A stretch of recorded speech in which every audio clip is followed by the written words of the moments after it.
खबर पश्चिम मेदिनीपुर से है। सियालदह अदालत ने आज आरजीकर कांड में अपना फैसला सुनाया। मामले में आरोपी संजय रॉय को न्यायाधीश ने आजीवन कारावास की सजा सुनाई। हालांकि इस फैसले से जूनियर डॉक्टर संतुष्ट नहीं हैं।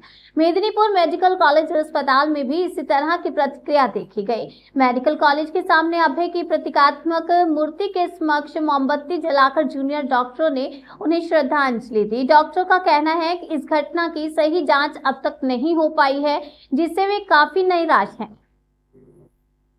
9 আগস্ট 2024 নিম্ন আদালতে তার সাজা ঘোষণা করা হয়েছে এবং এখনো পর্যন্ত তদন্তে একমাত্র অভিযুক্ত হিসেবে প্রমাণিত সঞ্জয় রায়কে যাবজ্জীবন কারাদণ্ডের সাজা দেওয়া হয়েছে। প্রথমেই আমরা সবাই অভয়ার বাবা মায়ের পাশে দাঁড়াতে চাই। আমাদের তো একটাই লক্ষ্য ছিল অভয়ার ন্যায় বিচার এবং আরও একটি অভয়া না হতে দেওয়া।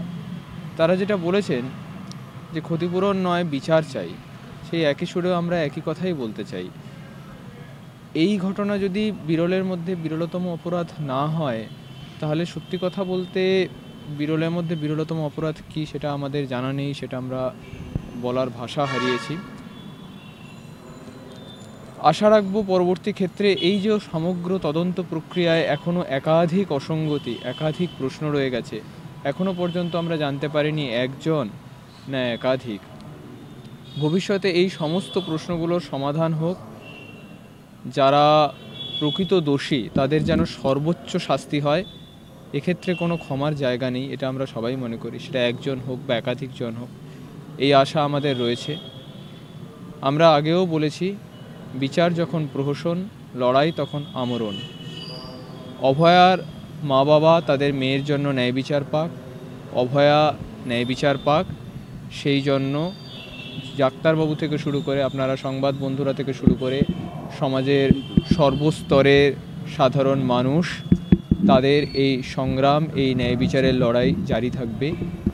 তাই আজকে রায় ঘোষণার দিনে আমরা মেদিনীপুর মেডিকেল কলেজে জুনিয়র ডাক্তারবাবুরা এবং সবাই সাধারণ মানুষকে নিয়ে অভয়াকে স্মরণ করে মোমবাতি প্রজ্বলন করলাম এবং এখানে আমরা সবাই মিলে সেই শপথ আবারও নিলাম, অভয়ার ন্যায় বিচারের, অভয়াকে ন্যায় বিচার এনে দেওয়ার এই লড়াই জারি থাকবে।